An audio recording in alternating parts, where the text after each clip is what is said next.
Plain. And co-pilot comes back. Or shelter. Program. Don't do now. Here now. I'm here now. Yep. It's just the three. Yes, Tommy and Daniel both messaged me they're not able to make it, and Laura, they said she would join via Zoom. I sent her the link, but she is not on yet. So are we able to do it? Yeah, I was gonna say. Yeah. Do you want me to call her? She's on, that gives us one. Yeah. I'm not counting. And there's her. We can make her. Not even for 1 I've minute. had Huskies for 16 days. Oh, They've all been here for years. I'm the guy because they're the shooters up and down the hills. I Laura. lay down on the couch tonight. Yes, I did. I was wondering. Because if I don't, I'm gonna if stick you through got this that thing. out, you said if you're able to work it. Oh, my Oh, goodness. okay. I'm just thinking. Gotcha. I had my grandkid was in the weekend. I was like Sunday morning. Parents supposed to come out. What time was it? Okay, okay, you're in the waiting. I got room, things so to let do. me- I'm gonna take a nap. Wait, I know it's. Yeah, not happening. All right, you are in. All right, well, you're welcome, bye-bye. Tis the season, you know. I get things to do. Christmas or deer hunting? 'Cause Yeah. They're both big, exactly. Laura is here. She is in Oklahoma. Laura, can you hear us? Say that one more time. Sorry, can you say that one more time? Yeah, can you hear us? I'm here. I can hear you now. Okay, perfect. Thank you. All right. So Laura's here. And I guess we'll go ahead and get our meeting underway. We'll start with our roll call. I am here. Daniel Doster. Absent. Laura Kelly. Here. Perfect. Gary Nelson. Here. Tommy Smith. Absent. And Berna Tucker. Here. All right. We will have review and approval of minutes from the October 12th, 2021 meeting. Has everyone had the opportunity to review the minutes? Yes. I have reviewed them. I think for the extensive meeting that we had, I thought they were very thorough. Yeah. I'll move it. All right, you have a motion? I'll second.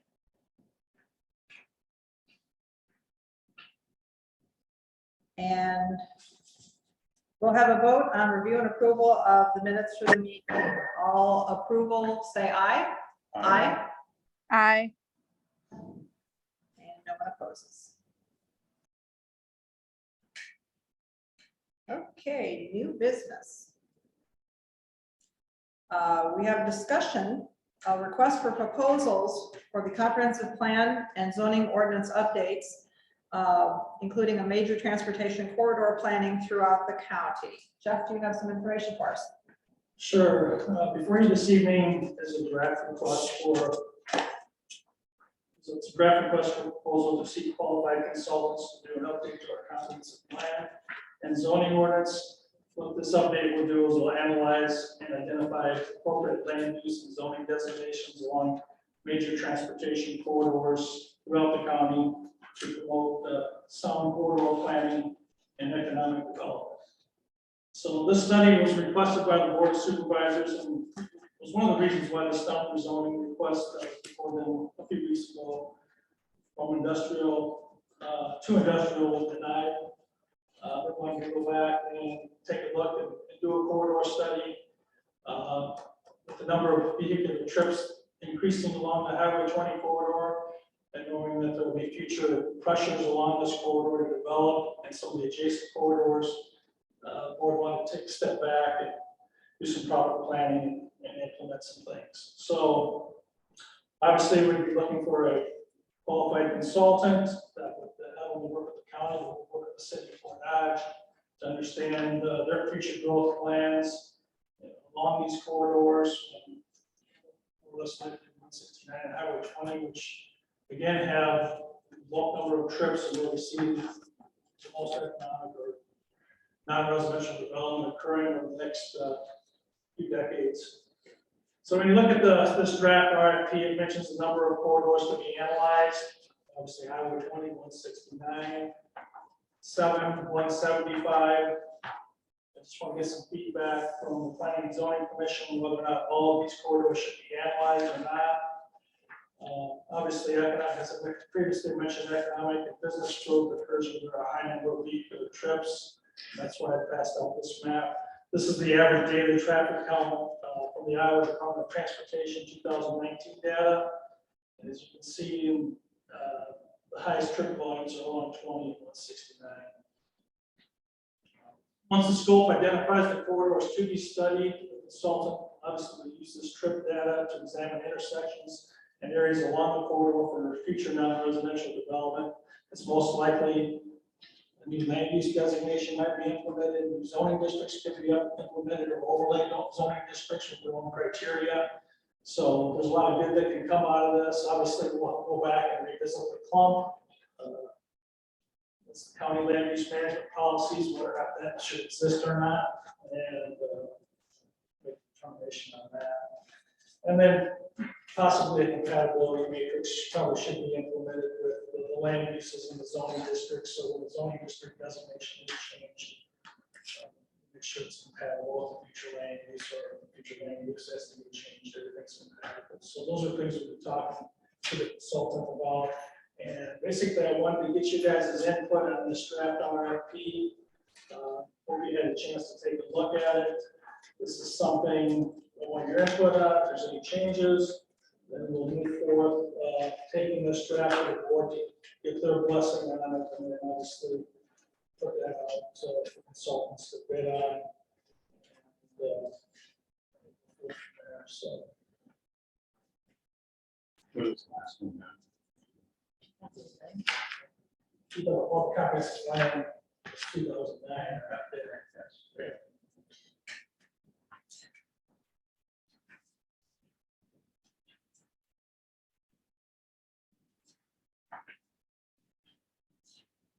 Did you talk at all about, I mean, when you're talking about our major corridors, and after getting this, I was looking at our transportation plan. And the Poplar Avenue and parts of the Quail Avenue that comes out of Fort Dodge over there by Colville. Mhm. I'm correct on that. On this map is shown as a minor arterial. Should that be upgraded? E59? Yeah. The one you're talking about? Yeah. Yeah, you can see, right along there, it has 7,600 average daily trips, which is quite a bit. So that, Yeah, that's what I'm looking at, is that Yeah. has quite a few, and with the development that's going on the eastern side of Fort Dodge. Yeah. There should, I mean, we're just gonna expect more. Yeah. And in our current right now, that's shown, like I said, as a minor arterial, and I think we maybe should. we should include that possibly, yeah. Or- I would agree with that. Yeah, because that's right adjacent to the city there, and that's right, we're getting the development pressures. So, yeah. I mean, if we're gonna do a study, Yeah. I think that should be included as a more major. Do we need 175? Is it that much traffic or development areas? It is. Okay. I mean, to me, it gets busier and busier. Of course, it's during school time. It seems to be a lot busier, but there's a ton of semis.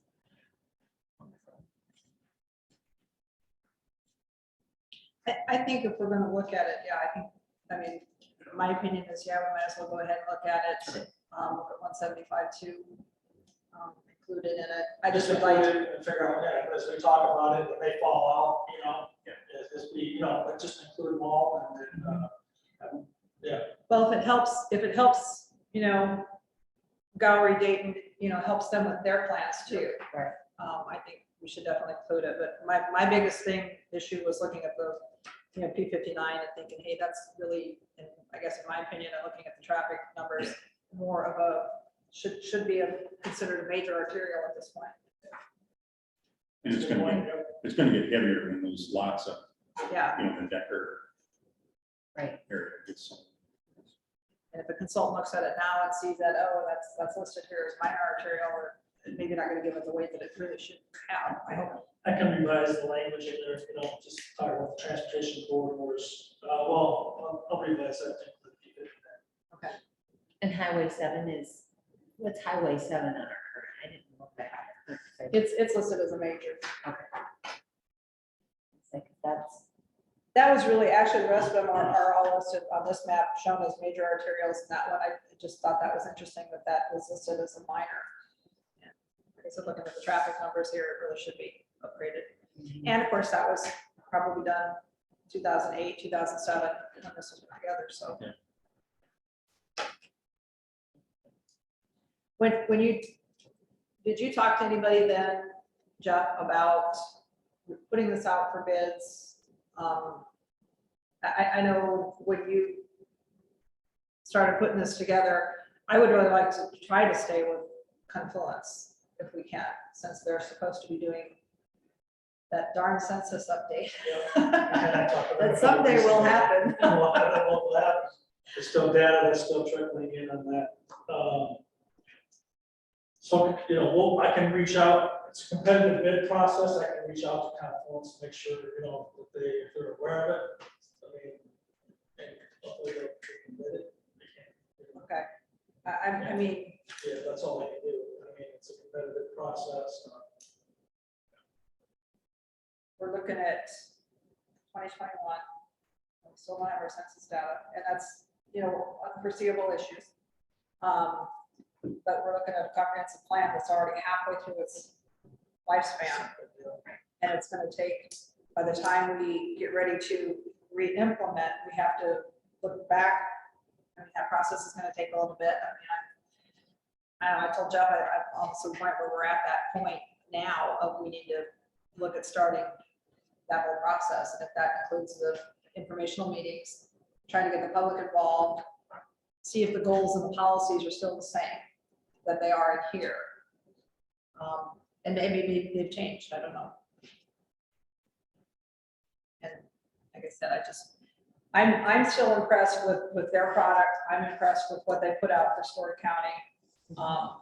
I'm hoping that they are going to put a bid in because, and looking at what they've done for Story County and knowing the major arterials that are going through Story County and what they've done there. And there's a lot of development that has happened down there, down around Ames and that. So you mentioned, Jeff, in this process, is this just going to be the traffic process? Traffic process? Yeah, you're just looking at traffic and or is there any way to segue that into whole comprehensive plan? I'm trying to understand I mean, I'm just going from the direction from the board. They want to do, to examine the major transportation corridors for economic development, making sure that the appropriate land use designations and zoning designations are implemented to promote economic development. That's something we'll have to take a look at.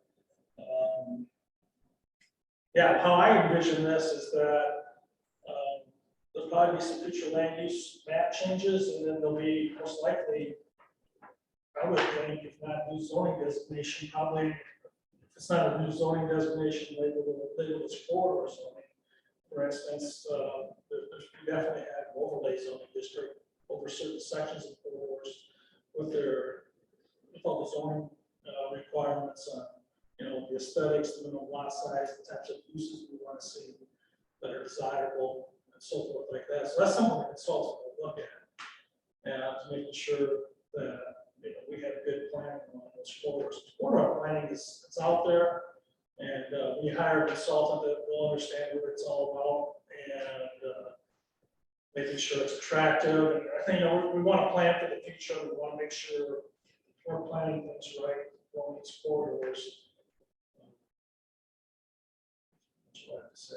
But I feel like we're revising the comprehensive plan, not in a big revisal, but we're doing it a little at a time. I guess that's, Is that a good way to do it? I don't know, I guess that's just how I feel about it, that, you know, and I know, like I said, it's taken us forever to get the census data. But, you know, until you get the census data, you can't move forward with the other stuff, and I think putting it in little groups here, little groups there, doing it that way, I think you're gonna have a better end result. Because you're concentrating on certain pieces of it versus they're trying to just lump it all in and just do it all at once and get it all done. I think you get a little bit better detail when you're doing it a little bit at a time. It might seem like it's kind of sewed together, maybe. I guess my concern incorrectly, but is that when this comprehensive plan was put into place, and we did the public informational meetings, and everybody came forth and they did the questionnaires, and everybody said, well, this is what we'd like to see for the county. The consultant's gonna come through and they're gonna do this study, and then they're gonna make their recommendations, they're gonna come to us, and then we're gonna look at it. Then 2 or 3 years from now, are we gonna get the public input part of it? And the public's then gonna it's gonna go, change. wait a minute, this is not what we think, which they'll still have the opportunity to do when it goes before the board of supervisors. But I guess that's just me doing weird thinking, thinking it's kind of, that's why to me, it's like a piecemeal type thing that we're doing it a little bit at a time. And I don't know, maybe things, maybe folks' views have changed with what they want to do, or what they want to see. Obviously, we've had some zoning issues come up, and I think people now maybe realize how important it is to have the correct information on our comprehensive plan. So those were just my thoughts, is that if they do this traffic study and they say, well, here's the way you should optimize it, your corridors, and we say, okay, great, we present it to the board of supervisors, is the public going to have that information, enough of that information and in advance enough to, go to the board with their concerns? well, I mean, the consultant will engage, will have a number of meetings with the planning and zoning commission to come up with draft changes to the comprehensive plan and the zoning ordinance. Once, we feel comfortable with what's being proposed, then, yeah, we may have a workshop or two with the public. Okay. Yeah, and then, all that can be worked out and implemented so that, we get their input. Yeah, I mean, then result any change to the comp plan is you're where this or the zoning ordinance requires public hearings, but, we try to engage them even before those public hearings if need be. So, yeah, I mean, you're right. I mean, the public input, if it is out there, yeah, it's very critical. I would think that, let's say we come back with a map that we're showing which areas are going to be changed. I think we would want to notify those people that are adjacent to those changes and get them involved. But, to blanket the whole corridor, I'm just talking about a lot of public area. Let's say the changes, bulk of the changes come along 169 Highway 20, wherever they are. I don't notify everybody along Highway 69 Highway 20, just where the changes are going to occur. Maybe within a certain distance from those changes also. So that's just my opinion. Right now, 169 is our main artery in Fort Dodge, but in the near future, P59 it's going to need to be 4 lane. So it's going to be, we need to be kind of predicting that ahead of time. Yeah. And stuff and preparing for it. And that's kind of my concern, making sure that we have the public, especially in that area, involved, because we've seen with the rezoning issues that there are a lot of folks in the area that have some very strong ideas. I mean, if we were to go back right now and have an informational meeting saying we're going to make major changes to the comp plan, I bet a lot of those folks would show up, which would be great, because I want to make sure we're including their ideas. And maybe those views have all changed from this, exactly. and let's, get their input. And I guess I just don't want to put this out and we're going to look at these corridors and stuff and not get the public input side of it. I want to make sure that was Yeah. in the plan, was Yeah, it? that's, they'll definitely, yeah, there'll be a time to definitely engage the public. In 2009, what was Highway 20 like then? Compared to today. Traffic wise, traffic count wise? Let's do our- Probably in here. I wasn't on the board back when we had all public input and stuff. And you know, the public input meetings, I felt, after getting on this board, I felt that they weren't advertised as such. I think if we're gonna have those public meetings, I wanna be straight up front. Here's what we're doing, folks. Your input, you come to these meetings, you tell us what you want, because that's what's gonna go in here. And that's why, you know, the idea of doing just the traffic part of it is like, well, okay, but then are we in 2 years gonna be like, well, we need to have all those informational meetings again? And that's where I don't know, you know, as long as we're gonna have good public input and have it advertised, I mean, I think the last time they did the comprehensive plan, when it was put in the newspaper, it was a 2-liner thing like this, and nobody knew what it was about. But it was our first time having a comprehensive plan. And now that people know, hey, this is what this is for, I'm hoping more people will come with more information. Yeah. But if you're saying that, you know, we can do this part of the transportation, as long as we can have some workshops and make sure we're letting folks know, whether it's an article in the paper or what have you. Let's put Jeff on the front page. Yeah, come here, come here. That's a great idea. I love that We idea. need that as a motion. I love that idea. Well, and two, I mean, you know, especially when you're looking at 175, making sure that, you know, the city of Gallery's, you know, maybe they've got some ideas. I mean, Because they're trying to do a comprehensive plan. are they? They're trying to put something together. Where they're at with the bill right now, kind of needs that kind of standstill, but trying to get them to do that. So it's like you get smaller towns like that, and everybody's starting to kind of work on a comprehensive plan. And they know that Webster County is working on updating the comprehensive plan.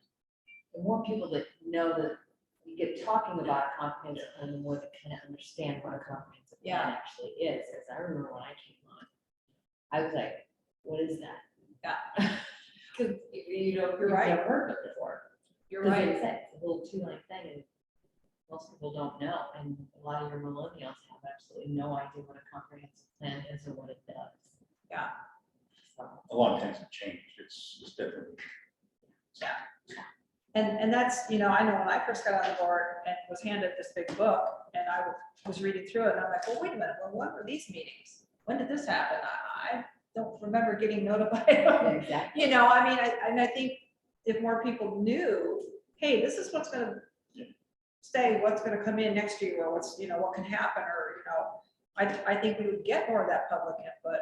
And I guess I don't wanna look like we're redoing just the transportation part of it. I just wanna make sure we're doing it correctly. Yeah. Yes, and including the public. Yeah. With This is like Oh, one piece yeah, of the pie. like I said, I think the consultants will look at the city Fort Dodge plan, and they'll look at the trip counts, and they're gonna look at which areas they feel are gonna be, you know, what areas are gonna be best for economic development in the future. You know. Like you can definitely see, I think down here in the south part of Fort Dodge, on this Highway 24 right here, I think, you know, you're gonna see something come out of this study, how this should be redeveloped and developed. And then again, yeah, you should be 59. Probably not so much anywhere else. I think, I mean, the city of Fort Dodge plans are actually moving south, from what I saw with long range plans are. So this is gonna be real critical. A lot of rough around. A lot of rough around. Yeah. Yeah. Then, of course, your major intersections and how all this ties in, so. Yeah, we can look at these major corridors and these intersections, I think, you know, whether they lend themselves to more intense use, whether it's commercial or industrial. I guess I wouldn't want to dismiss 175 and just say, you know, it's because it is important and if Yeah. it helps Gallery or if Yeah, it no, helps, that's- you know, Dave come up with a plan, you know. why not? I mean, I think that would be a good thing. But, can I bring up the elephant in the room? Sure. The clump plan. Yeah. I'm sorry. That's why I noticed when he was talking about it, and he kind of snickered. Yeah, I did too. I'm like, oh. What are you guys' thoughts on that? That section, and that's all it is a section in our comprehensive plan. Here's what bothers me about it. It's confusing to us. It's confusing to supervisors. It's confusing to attorneys. It's confusing to you. It's confusing to us. What does that mean for the developer who's on our website reading that? Right. You know, that's what bothers me, is that who has looked at that? And everybody has all different kinds of interpretations. Yeah. And it's gotten in trouble because it gets brought up a lot. Yeah. In almost all of our meetings, and I think it's an interpretation understanding. I found no clump plan in here. Well, like you said, if it's vague, Yeah. I should just be removed. But we don't have more discussions on that. That's kind of, well, I want to hear it, but your recommendation on that.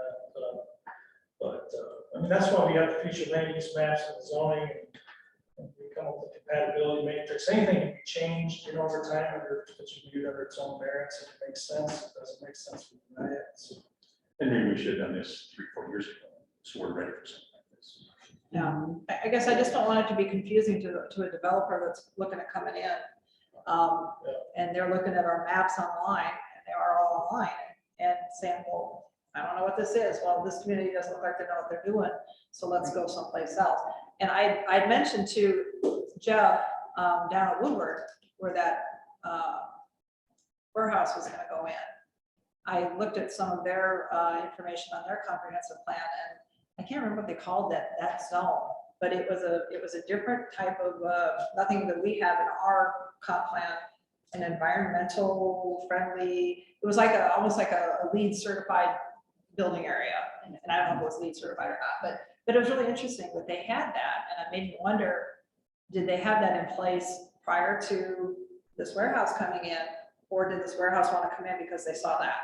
Yeah. You know, if you can pull Positive out. or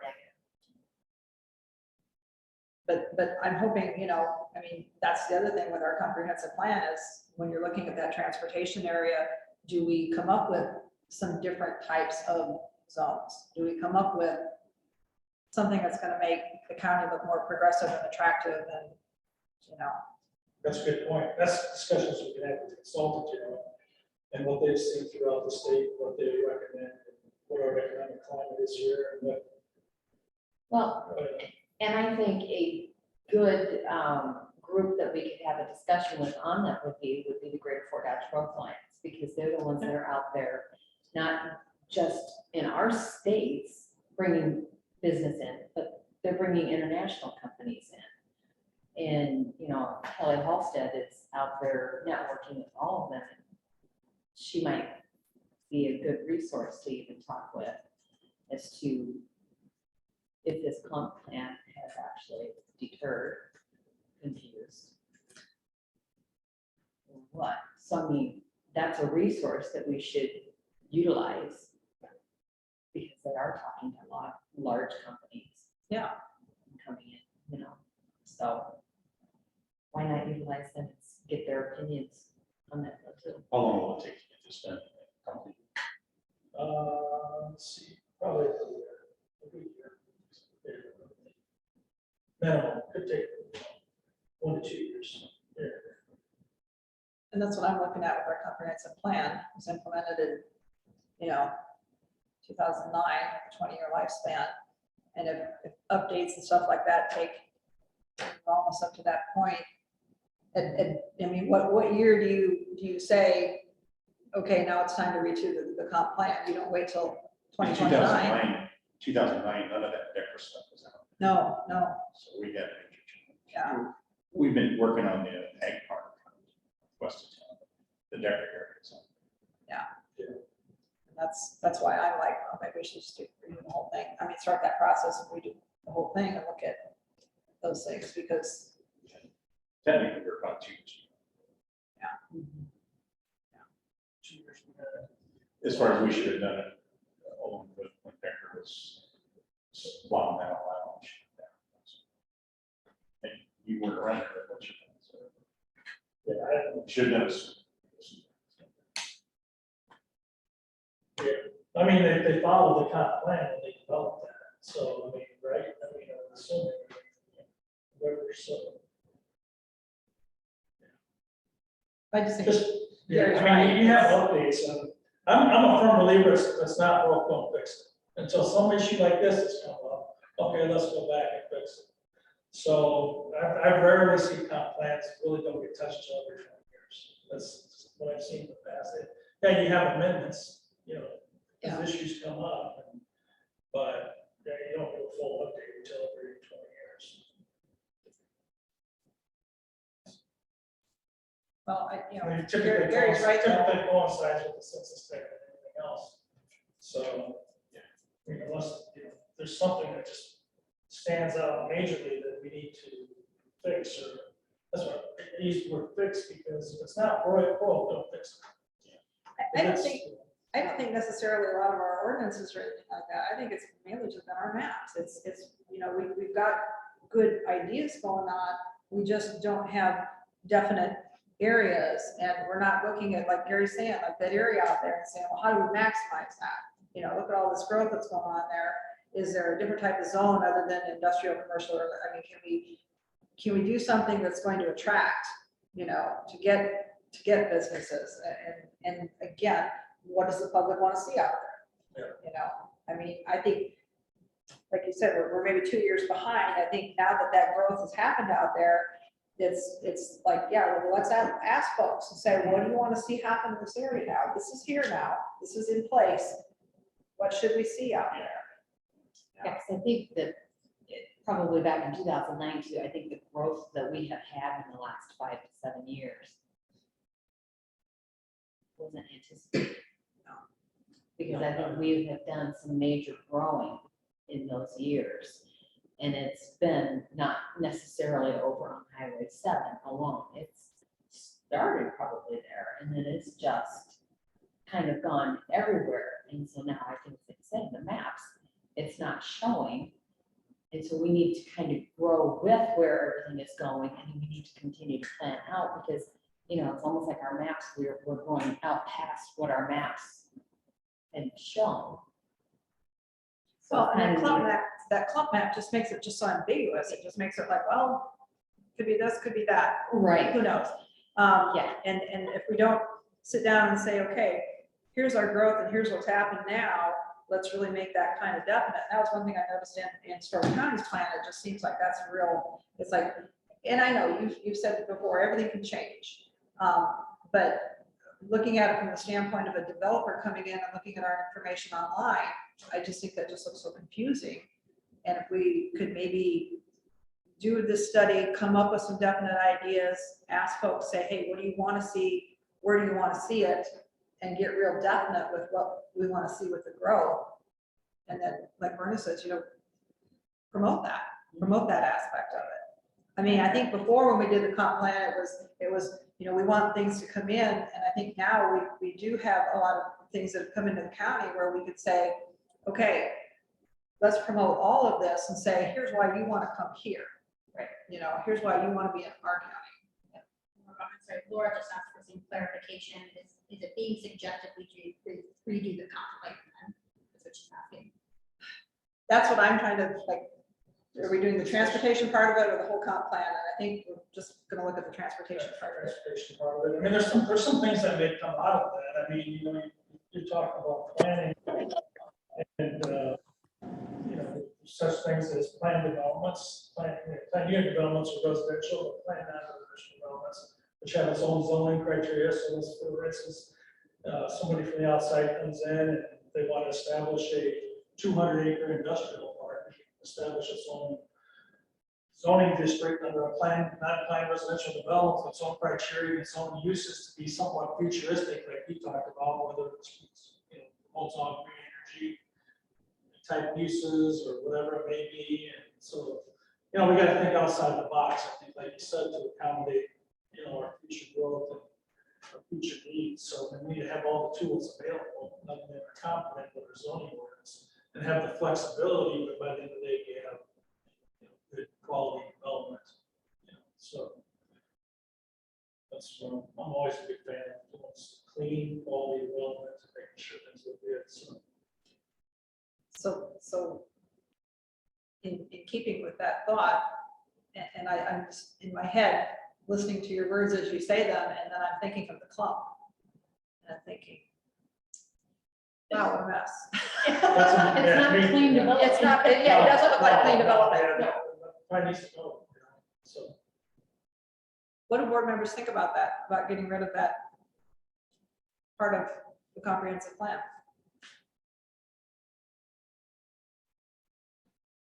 That's fine. Yeah,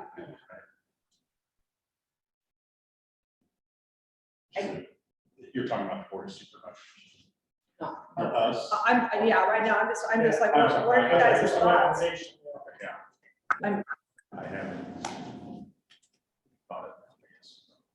I mean, that's something that'll be brought up, that, you know, the hired consultant will be looking at that, and, you know, the pros and cons, and what are the pros and cons of keeping it or leaving it, and maybe they'll have some other ideas.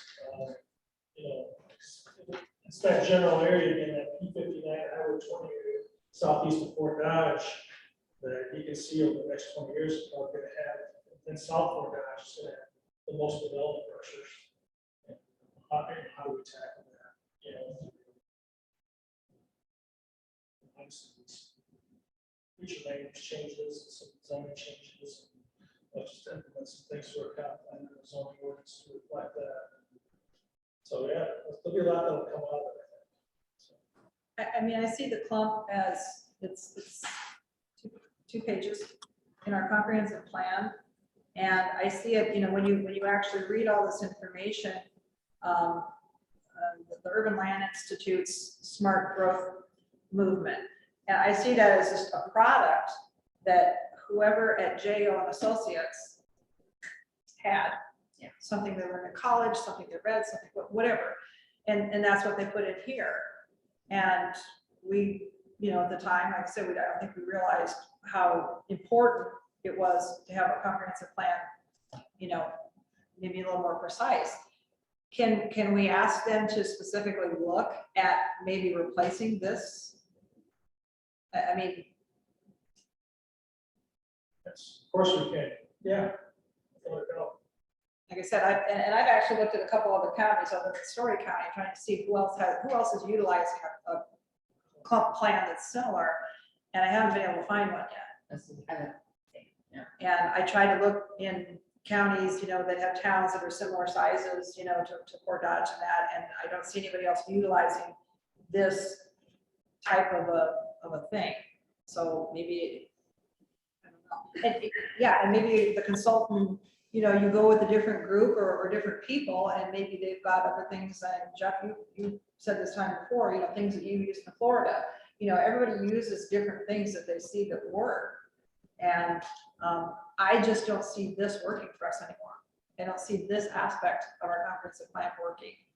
Like I said, if we can't agree, how does it? I'm in full agreement.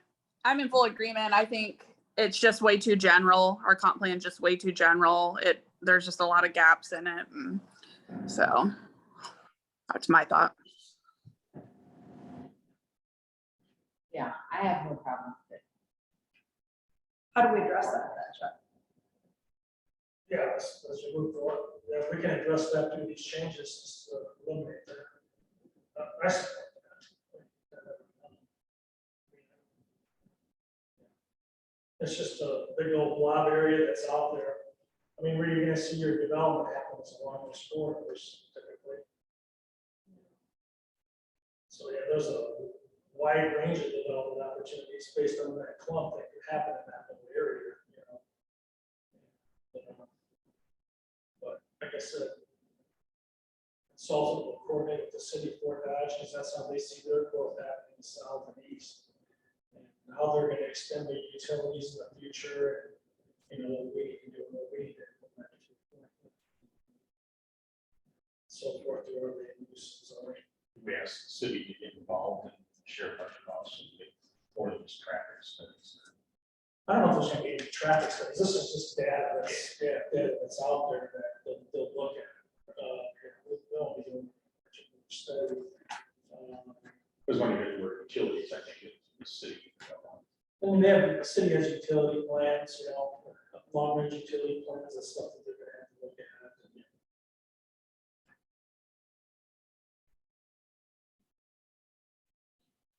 In other experiences, what have you seen a proposal like this from a cost standpoint? What have you seen that costing? Or is there any range or anything? Yeah, I have no idea. It's just, Yeah, we'll just get the bids. okay. Yeah. Okay. Yes, yeah, we should move forward with that. If we're finished with our discussion, yeah. Obviously, to include the P59 corridor. I think that should be considered a major corridor. Yeah, and then I'll also reach out to Confluence to make sure that they receive this personally by email. Yeah. That they're notified. Yeah, I'll share it personally. We farm south of Portage and it's northeast, and we try and stay off of P59, but there's times it's our most direct route. And if you take anything wide up that road, you look back and you can have 20 cars. It's No, I don't know. Yeah. we try. It's no fun having that combine or big field cultivator and you see that line up 20 people, and there's nowhere for you to pull off. You're just like, oh man, you hope nobody Once has you an get accident. up until you get by the mills. Yeah. I mean, there's things that consultant, when you're doing this, things they'll recommend they get out of the plan, maybe the consultant don't want to touch it, they'll just do it, you know what I mean? So you just have to wait through all that. You know, so Do we, in this proposal, do we have to specifically address the comp plan? And the clump, well, I think they'll have discussions Okay. about the consultant on that. It's your Okay. recommendation to remove it, and it's easy to do that. Okay, Get that out of there, do a word search on it, make sure that all that's out of the comp plan, any reference to the clumps out of there. But you'll see those changes. okay. So, yeah, I see myself involved in it a little bit also. You know, the That will consultant take will be a just direct motion to take the clump out. that'd be a recommendation, yeah. Once, you know, we'll have the consultant's recommendation on their changes, be able to bless it all and we'll prepare it all, and go through the public, maybe have a workshop on it after that, you know. How I envision it is that the consultant will have just, you know, we'll have meetings with you guys and then how you know, and staff and how we want to, you know, what's gonna be the end product, you know, and once they establish that end product, then we'll have workshops and engage the public on that, know that might need to get tweaked. And then after that, then we'll move to the public hearing stage. Yeah, I think it's very important we have those workshops, because that nets out a lot of stuff before the public hearing. I guess I just don't want it to look like that we're making all those changes without involving them. Oh, yeah, definitely. Getting Yeah, there, exactly. but, I mean, And then we'll talk about, you know, we'll see where those changes are gonna happen, and then we can, you know, reach out to those property owners along there, get them involved, just to make sure they're aware of the long range plan. That's very important, so, our plans. Yeah, well said. Yeah. all right. We ready for motion? Do we want to add anything to this motion?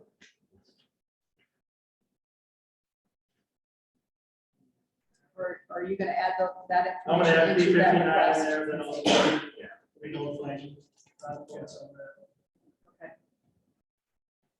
Okay, do we have a motion? I'll make the motion. Okay. What motion are you making? That's where I'm always like, okay, the wording that we need to have. You know, start the ball rolling, ask for bids for these proposed, you know, and include 59 specifically and 169, 175. Seven, I was. Yes. Seven, Yep. There's- Let's start. But you're right, I mean, by the end of the day, there might not be any proposed changes on it, corridor two, but at least we kind of looked at it. Yeah. So we have a motion on the floor. Do we have a second? Second. Was that clear enough of the motion? Perfect. Yeah. That's good. As long as Allison has it all written down, it's perfect. Okay, we are going to vote to make the changes that Gary, get the request for proposals for the update of the transportation plan for comprehensive plan. Would you like a roll call Sure. vote? All right. Gary, Yes. Berna, Yes. Laura, Yes. and my vote is also yes. We are unanimous. All right. Oh, next option is discussion of modifications to the Webster County zoning ordinance parking regulations. Yeah, Okay, so, yeah, I want to take a look, as I went to the zoning ordinance and looking at certain articles, I thought this article probably needs some help, and some things that were kind of lacking and missing, and I wanted to get you guys' input on this. So this is the parking section. And so one thing that I've been doing is updating the uses in there that establish the minimum required amount of parking. And what I have here is what's called the parking generation manuals, the Institute of Transportation Engineers. It's a specific study on all these uses. We'll make sure we have a comprehensive use list and then updated data in terms of what the minimum required parking ratios are, either based on square footage or whatever it may be. So modify all those. That'd be one component of this. Also identify, right now, the code does not identify for non-residential uses, it's commercial and industrial, the minimum required number of loading zones. And so we established that, and we also established what that minimum size of that loading zone should be for each use. Also, the code is lacking for like drive-throughs, the minimum number of queuing positions for banks or fast foods or ATMs from the service window. So we put criteria in there on that. And that's what kind of stands out with me. And also, we want to probably talk about the size of a parking stall. The minimum size is 9 by 18. That's an industry standard. I've been in places where I've worked with there's a 10 by 18 stall requirement. I'm gonna tell you what, that's rather nice to have, especially when you're in your car. You don't get dinged and everything else. Like, only that 10-foot wide stall is attractive. Obviously, those 9 by 8, if we did adopt something like that, the 9 by 18 stalls and grandfathered in unless they were restriped. Big businesses do that, they come in with the 10 by 18 requirement. So that's what kind of stood out with me and what needs to be revised or updated. Yeah, well, we already have some minimum drive aisle widths, so we'll look at that. I think it all makes sense, but Vision is coming back with a draft for you guys to take a look at and discuss those proposed changes. And if we do more tweaks or add something, what I'll be doing is looking at other counties' ordinances on this. And once you guys bless it, then we'll go ahead and move forward through the public hearing process. Then. So we'll have another meeting on the draft before we finish. So I was doing some research too, like on the size of the parking spaces. okay. And it's like you said, the 9 foot was the standard. The standard is 9 foot wide by anywhere from 10 to 20 foot in length. It said oversized standard parking width can pose higher accident rates. Why is that? Oversized parking lot. Yeah, if you went over 9 foot wide, it causes more accidents. And I'm like, because my thought was too, is going like with the 10 foot, because cars are just getting bigger. And sometimes, I mean, I just have a mid-size car, SUV type thing. And it's like, people pull into some of these parking spots. I'm like, oh my gosh, I'm parking out in Timbuktu because I don't want all the car names. So I said, okay, what about 10 foot? And then they're saying, can pose a higher accident risk. And I'm like, That was as of October 27th, 2020. Yeah, but I couldn't find where it based what and why. So I was wondering if anybody else, if you know anything more on that one, because I'm like, I'm all for a 10-foot. Right, for 10 foot, yeah. 10 Just foot's because nice. of the size of the vehicle these days. Even when you do the 24-foot two-way ride miles is standard, it's another industry standard. Going to 26 is really nice too. I'm just saying, it just gives you that room to maneuver, in and out. Yeah. But yeah, when you get, it's real problem. It gets real tight when you have the 24-foot drive aisles and 9-foot parking stalls. That's where it's, yeah. I told Jeff, I said, and as someone who's driving a 3/4 ton truck tonight, Yeah. there are places I won't go and Right. I won't shop because I can't park with my truck, and places in Des Moines and that I just, I mean, you just can't park with my pickup truck, Yeah, when I drive my husband's truck, it's the same way. I mean, it's like driving a big old tank. Yeah. It's 3/4 ton too, and I'm like, good God, I'm not gonna park in any of them. So, but just the size of vehicles that are made these days, a compact size space is 8 foot by 8 foot, 16. And I'm like, okay, so have a few of them for the little cars, but the majority of the vehicles these days are tanks. And they're not going away because, what is it? Is it 2023 or 2024? Most of your Ford, Chevys and that, they're not making cars. They're not. It's just SUVs. No, Chevrolet got rid of their Cruze, I think their Sonic, and the Malibu. The only vehicle they're having now is Impala. Yeah. Which is still a large. Yeah, it's not. It's not small, that's not all that. Yeah, so they're going to SUVs and pickups. Jeff, did you have putting this on our agenda tonight, was there a board of supervisor member or anyone from the public that is coming up with some issues that they're seeing going through our plan? No, Did anyone? yeah, I mean, nobody from the public, but there's been times where I've looked at it where specific uses come in, it's not listed there, so then I have to kind of go to the industry standard, or look at parking generation manual, look it up, and find out. And maybe something in the code needs to be that we try to cover all the, you're not gonna be able to cover all the uses, but maybe there's a caveat in that we give staff the ability to do some research and, come up with that minimum requirement.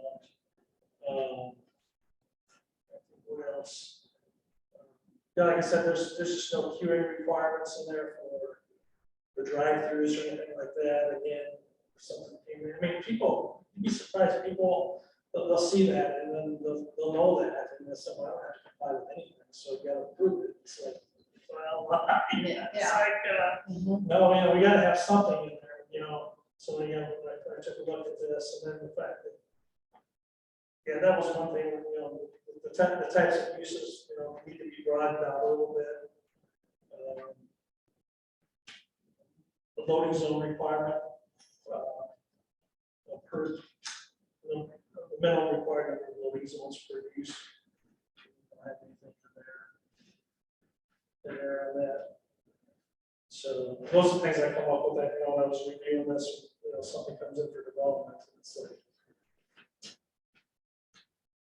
So like I said, there may be a couple other things that may come up as I, start looking at a few more ordinances and kind of tweak this, that, you guys will see it, I'll mention it, whether we want to go with it or not, we'll take it out, or, add it or take it out, So to be clear, what you'd like to do is adopt that rather large manual. as one. Well, you could do that. Okay. I worked for a county that adopted this, but I don't know if you really want to get it. And it gets updated every year or two, so it'll be the newest generation. This is like the 8th edition or something like that. What I do is I take the data from that and take a look at our list here. And you'll see what's existing and what I'd be proposing based on this data. Okay. And then also we go through all the uses and adding the uses. So then you have more of a comprehensive list. So When it comes to a development coming in, when it comes to somebody coming in to build whatever, if they see that we have adopted that whole manual, does that make things easier for them? Or is that a more frightening choice to have that entire, and that's a lot of information right there, it looks like. Yeah. I And mean, here, I want to make sure that we look attractive to businesses coming in and make it look easy for developers and say, oh, look, they've got this already in place. well, one good thing about this manual, I mean, it covers a lot of uses, number one. Number two is that it's all based on studies nationwide, so there's some good things and bad things. So that, you'll take one use and they've done 50 studies on it, and then so they nail the data down pretty good. And then there'll be another use where they've only used like 3 or 4 studies, and you look at the number and you go, that doesn't seem quite right, or something seems a little bit off. So I think it's kind of a combination, is, I look at this, and some of it is kind of common sense, but, I want to stick to the facts. And then, we can look at other ordinances from other cities or counties too. But all that would be highlighted, everything that's being proposed or deleted through this amendment for you to take a look at. And it's not a lot of changes, but, it's just to tweak it to make sure we have the tools necessary to kind of decide on everything here to look at. And there's some. I guess I just don't want to adopt that whole thing and then find out later that we shot ourselves in the foot. No, I wouldn't, I'm not recommending. We adopt that. At one time I was thinking about it, but it's like, no, let's just take our uses. I mean, if it's end up being a page or page and a half. Yeah. We'll break it down to residential, commercial, industrial. Then we'll put something in there that states that if the use is not listed, that, staff will do further research to determine what the minimum required amount is, but, utilizing this manual, other cities. Some stuff, I've seen codes written up that way, because sometimes it's difficult, to cover everything. Yeah. Yeah. And that's what I'm afraid of. I don't want to be adopting somebody else's information that doesn't suit our area, our residents, our businesses, the folks in our county. But at least if you put in there though too, that if something is coming in that doesn't necessarily meet anything that we have here, that yes, okay, and we will refer to the national standard. Yeah. Yeah. So right now, you're just basically wanting us to make a motion on having you look at some modifications for it. Yeah, and then I'll just come back with the draft version of it all for discussion. And then, once we're happy, we'll move forward with the hearing. Okay. It's 3 guys, so one step at a time. There's not worry on this, but you'll get something back in January, the January meeting. Okay. This will take too long. How that working with what we may come back with on the traffic recommendations and that will mesh together with it, or will we have to make changes further down the road if any of those zones change? This amendment here, about the comp plan, Yeah, if they come back and they've given us a completely different, here's what we think you should do with your traffic areas, and we think you should have it this zone or as that zone. I mean, we're gonna make it all work, right? We're gonna make it all fit together. this typically just stands alone. It's really all pertains to what's reviewed during the site plan process. Only parking requirements. So, yeah, when they come in, I mean, unless you adopt an overlay, I mean, typically, let's say you adopt an overlay zone on the corridor. I mean, what typically stands out that's different than, have its own uses, particular uses, and maybe some more strict landscape requirements, more strict architectural requirements, stuff like that. But lots of times it will just refer to the parking ordinance. You gotta comply with the parking ordinance, so you just refer back to that. And that's really, parking's parking, so to speak. Yeah, unless you, I don't know how you get, something that's different. I mean, you have compact parking, I guess, and then the 8x18 style, or, I don't think I want to go that route. Just refer back to our regulations that we have to comply with. Okay. All right. So, board, do we have a motion for Jeff to make modifications and present to us at the next meeting the parking regulations for the Webster County zoning ordinance? Do we need a motion? I really don't know if we need a motion for it, do we? No, I just. Yeah. Just tell Just them. let them do it. Yeah. I guess, like I said, yeah, I just wanna, Yeah. that's a big book of stuff.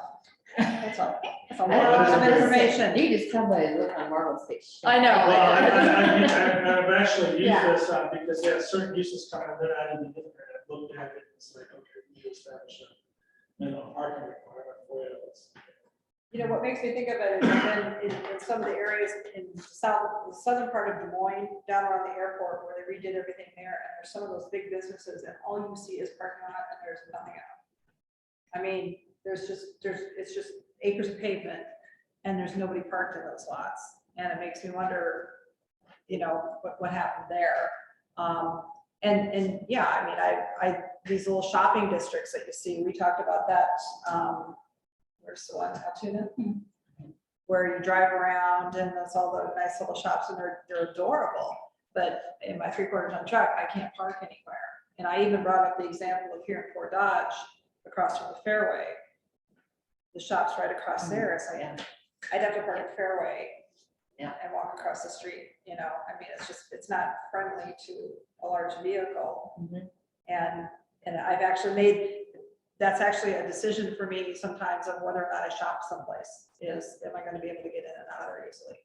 So I just wanna, So for the upcoming January meeting, I have on the agenda early January to appoint Jeannie Lara, she's a realtor in town.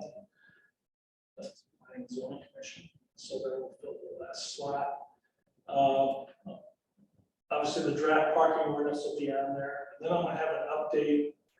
I did talk to council just a few weeks ago, and they were afraid they didn't have all the data for that kind of plan update, census update, so I'm planning on reaching out to them here in another couple of weeks. And I'll give you a full update where they stand. They thought they'd be back here in December, when I talked to them even a few months ago, but that's not the case. Okay. Probably looking at some time this spring, but try to nail that date down. And then obviously we'll move forward with that RFP with the board. And a good idea of when that consultant would be brought on, so we can start that process. Have meetings with them and figure out what our expectations are. okay. Usually January is our comprehensive plan maintenance month. I mean, I can't think of anything more that would need maintaining, unless you can think of anything between now and then. If you've had, in the past, it's, you know, if a lot of citizens had come in and had issues with anything, I mean, if you had any issues during the year, anything that you. No issues, you know, there's always pressure there's been a lot of single family homes. Okay, That have been built in rural areas. And so I really had to review again with someone this morning, those density homestead exemption requirements, you know, and making sure that, you know, they comply with the density. And one this morning did it, and it's just like, you know, way. But it's really not a hell no to them, and there's certain outlets, I mean, they have to come to you. I mean, in this particular case is they had some acreage, right adjacent to their house, and you could tell that it was not even utilized for crops. So but there was a creek in the back, and it's like, okay, show me what you want to do, go on and get surveyed. And, you know, I think this is a good case we can bring you guys to take a look at for an exemption based on the fact that they're not going to be disturbing any agricultural ground.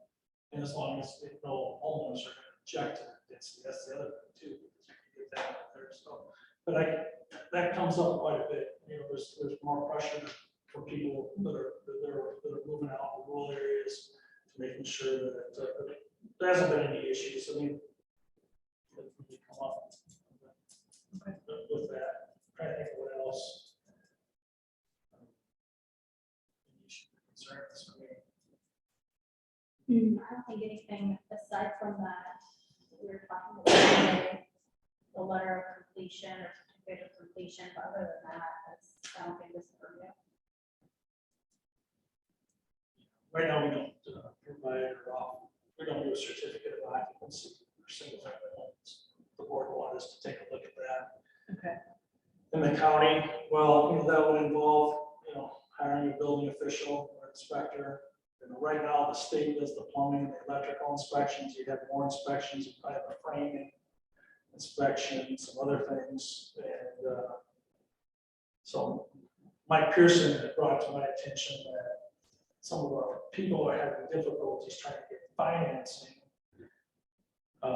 through a bank because you need the certificate of occupancy. That's so bankers in town trying to research this, and so that's we issue a certificate of completion, just that I could go in there, it looks like it's completed, Yeah. substantially. Will that work? I don't know if you want to get involved, because what that's gonna do is, the building permit fees, we hire, a consultant, the building officials, a consultant or building inspector, and, the plan review, et cetera, that's just gonna jack that permit fee way up there, probably $3,500 to $4,000 for single family home. I don't know if that's right or not, it's just, but then researching, Story County doesn't have one, they're kind of similar size, but yeah, you go to like Johnson County, Scott County, Polk County, they have their own building officials, and, plus there's a lot of growth and pressures up in those rural areas where they're committing a lot. We'd have to adopt the building code, which we don't right now, so there's a lot of things that have to get done, so. Well, my question on that is, why is it now all of a sudden becoming an issue? All these years, there's been all these mortgages and all these houses that being. I think it's just a few lending institutions that want to see that certificate of occupancy, and it's like, well, there's thousands of other lending institutions that are out there you can go to. Well, that was gonna be my question. Has there been a change within the lending institutions, or are they seeing? Yeah. Well, I was just gonna add that with the current rate of inflation versus home values, I know some lending institutions are changing their policies because things aren't appraising out as they should right now. That's interesting. Yeah. Okay. Is this issue something that a supervisor has brought to you, or is the supervisor having pressure on that? And I mean, and I don't want to spend a lot of time on that tonight. No, Mike Pearson brought up the supervisors, Mark Campbell, we look into it, and I started talking to other supervisors, and it's just like, I think this is the way we want to go. Okay. Because it's just. That's one of those things that I see as our maintenance. Like I said, I know January is supposed to be let's do maintenance on our plan thing every year and look at those kinds of things, look at our year in review and see what issues we've had. But I guess if you have any more information on it and want to present it at the January meeting. Okay, so. Okay. Anything else? We want to ask our guests. Yes. A special guest today. Special Very guest. good. Speechless. Speechless. You don't hear me talk.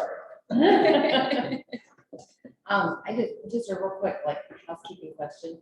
Do you know, are like mileage checks and stuff, are they gonna get sent out yet before the end of the month? What was that? They will be, Or checks?